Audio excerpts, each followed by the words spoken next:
ফরিদপুর ৪ আসন ভাঙা সদরপুর ও চরভদ্রাসন উপজেলায় বাংলাদেশ জামায়াত ইসলামী দাঁড়িপাল্লা প্রতীক প্রার্থী মাওলানা সরোয়ার হোসাইন বুধবার বিকেলে ভাঙা উপজেলার কালামৃধা ইউনিয়নের কালামৃধা বাজারে ব্যাপক গণসংযোগ করেছেন।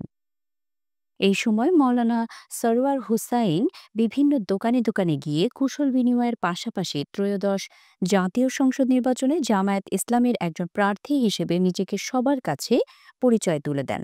এই সময় উপস্থিত ছিলেন উপজেলা জামায়াত ইসলামীর সাধারণ সম্পাদক মাওলানা আবু ইমরান, পৌর আমির ডাক্তার এনায়েত হোসেন, পৌর নায়েবে আমির আবু সাইদ, প্রচার সম্পাদক লিটু খন্দকার, আলিমুজ্জামান পলাশ, সদস্য বায়তুল মাল সাধারণ সম্পাদক মিজানুর রহমান, সুরা সদস্য হাফিজুর রহমান, কালামৃধা ইউনিয়ন সভাপতি নওশুর আলী, সাধারণ সম্পাদক মৌলভী নুরুল হক প্রমুখ।